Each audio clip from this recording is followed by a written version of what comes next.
May napansin akong bagong trend sa nightlife ng Metro Manila. Na-notice nyo din ba? Makikita mo to sa Facebook, sa Instagram, sa TikTok.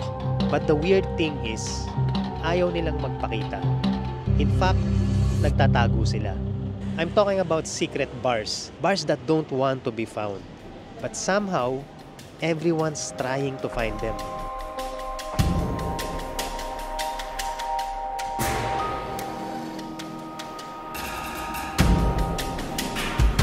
Bro, pwede magtanong? Alam niyo yung Kato Bar? Kumana ka noon. May team, kumana na tayo. Boss, pwede magtanong? Saan yung Big Pan? Saan yun?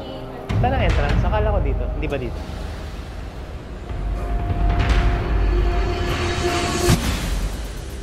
Walang mga directions, walang mga signages, just whispers. Malalaman mo lang through word of mouth.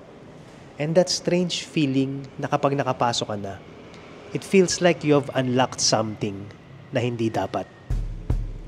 Sa Cubao, may bar na nasa loob ng photo booth. Sa San Juan, merong bar na nagtatago sa barbershop. Nasa BGC naman ang pinakasikat na hidden bar. Ito yung nasa loob ng ref ng 7-Eleven. These bars, they all have something in common.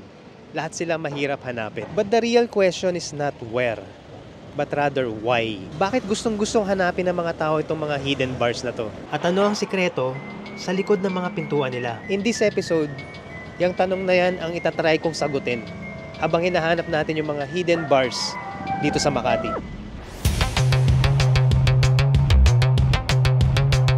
So nandito ako ngayon sa Amorsolo Street dito sa may Makati. But this part of the Makati is the dead part. Meaning hindi dito yung mataong lugar na may mga commercial areas and mga restaurants and bars. This is a part of Makati kung saan yung may mga lumang building. And yung vibe dito, madilim. And in one of the buildings here, there's a secret rooftop bar na ma-access mo lang if you know the place. And I think nandito na tayo. This is the building. It looks like an old office na parang walang tao sa loob. But I know inside this door, there's an elevator na maliit. Let's see.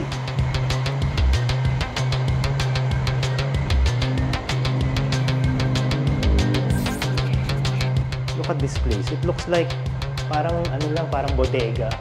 And at the end of this tiny hallway is an elevator. It's on the top floor.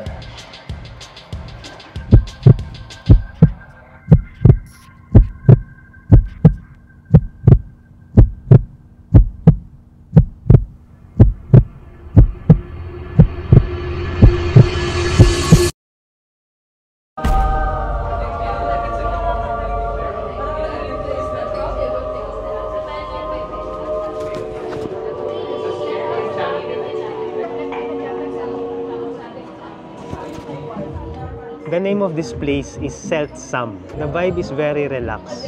There's an outside area where people can just chill and hang out. Tapos there is an inside area din. This glass building behind me. Andito yung enclosed area. Nandyan yung parang mas formal na bar experience. One of the best things about this bar is the view. In front of me is MCS, Makati Central Square.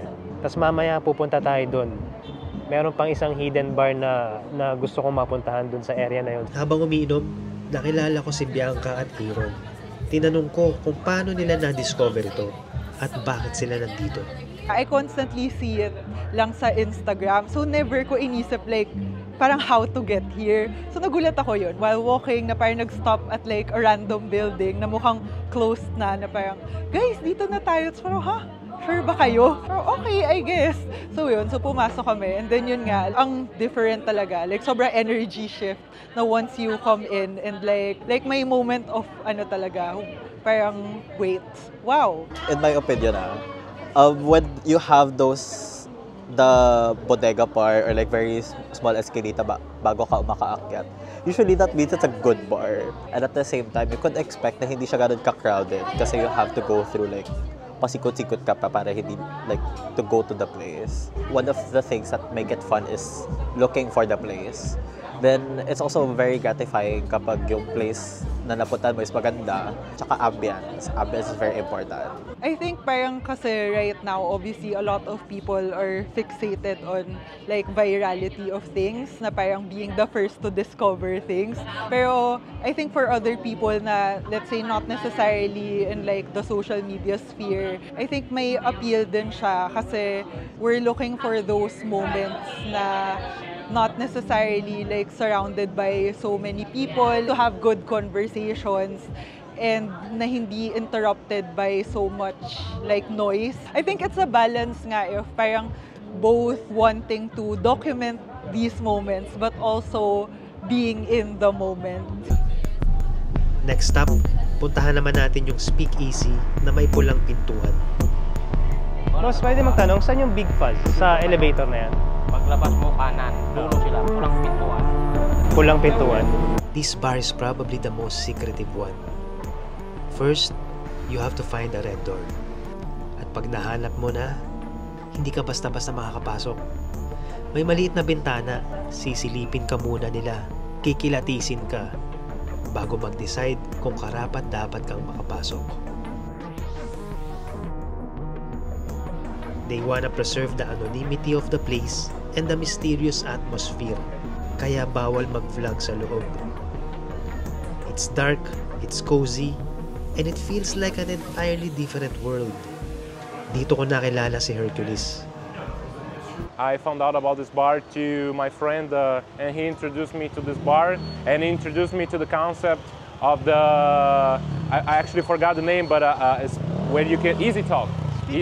Speak easy, yeah. I mean, it's kind of new to me because it's not common in Brazil, but I would say that probably because it makes them feel more special and more exclusive.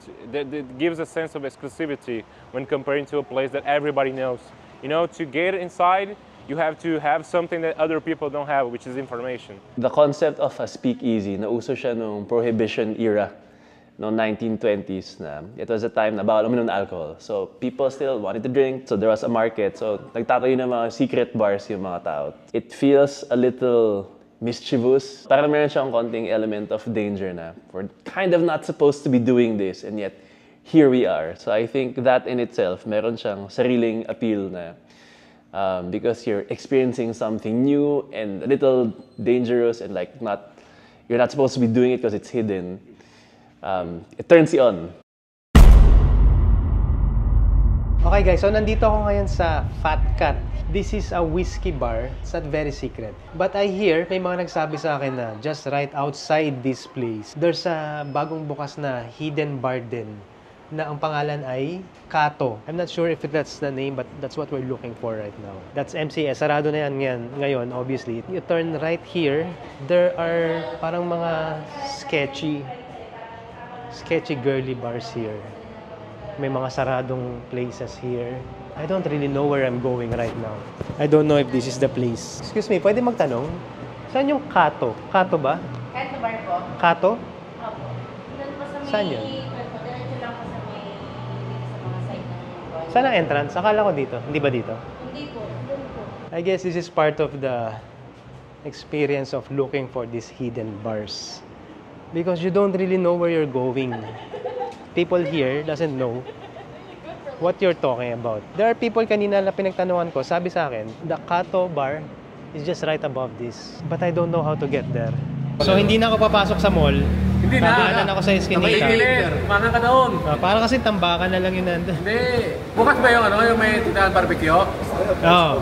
Sa kanila yun, sa taas. Oh, okay, Dapat okay. ako nagtanong. Okay, so now we're doing the chase, which is part of the thrill sa paghahanap nitong mga hidden bars na to. Kasi sabi sa akin kanina dun sa unang pinagtanungan ko, hindi daw dun. Maybe hindi lang talaga alam ng mga nakatambay dun na meron na palang nakabukas na bar dun. And now babalik ako dun sa area kung saan tayo nagpunta. Dun sa parang may alleyway na tambakan lang. This is Kinita. Dito ba bro yung Kato? El Kato? El Gato? Gato ba? Oh, El Gato? Oo. Dito, dyan. Anong pintuan? Kasi nagtanong ako doon kanina sa mga nakatambay. Yan mismo? Yung sa akin. Ito na mismo? Oo, tapos akyat ka dun sa hagdanan na. Oh, okay, okay. Thank you, thank you. So, kanina hindi ko napansin kasi this looks like parang unfinished pa. But this area looks parang hindi pa tapos or hindi pa open. So, apparently, open na pala ito. But I don't know what to expect. Let's just go upstairs and see. And that's when I realized that technically, it's not yet open. Makakapasok ka lang kung alam mo yung secret word for tonight. Soft opening. Super soft opening pa pala.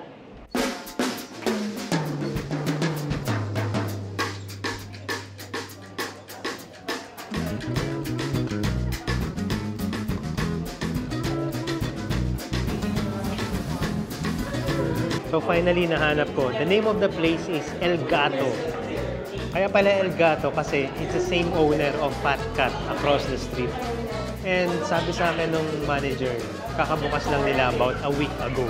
So swerte lang na may nakapagsabi sa akin kanina na meron ng ganito dito sa tapat ng Fat Cat na bagong bukas. But the vibe of the place is different from Fat Cat. It feels more like a parang Mexican tequila place. So I'm so glad I found this place tonight. I did not expect na may makikita akong bagong lugar like this tonight. So what I'm drinking right now is Jungle Boogie. Cheers! Ang sarap ng cocktail. Siyempre kailangan i-post sa social media. Pero napaisip ako, kung secret ito, bakit nila ine-encourage na mag-post ng mga tao? I also use Instagram to discover all of these new bars and places. So I guess there are just some bars that still find it na keeping the mystery or keeping the exclusivity a way to draw people into the bar. So kaya siya mas nauso ngayon because it's so much easier to find hidden places now. So the harder it is to find, the more exclusive it feels. So yeah, I think it adds to the vibe. Mula sa mga lumang buildings ng MCS, lumipat naman tayo sa area ng Buendia. May nadaanan akong sari-sari store. Pero syempre, merong sikreto ang sari-sari store na to.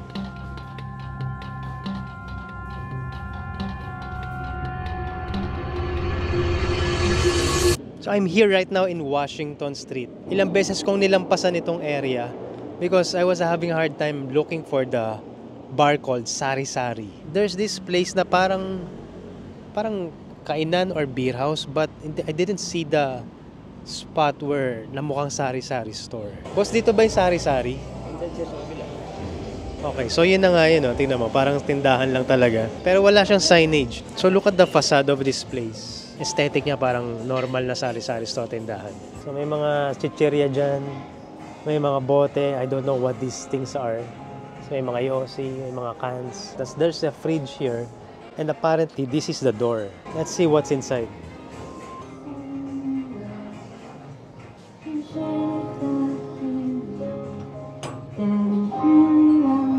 Nung nakita ko to sa Instagram, immediately na-attract agad ako. I wanted to see it in real life and experience the mystery behind this magical door. But when I saw it, the truth was uncovered. It's all about marketing.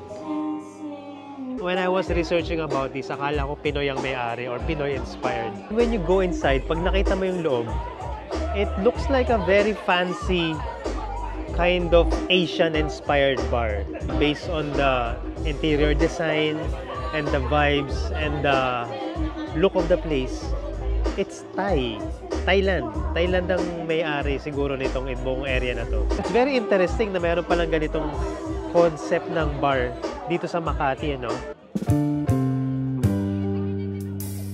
Kulang ang isang gabi para mahanap lahat ng hidden bars dito sa Makati.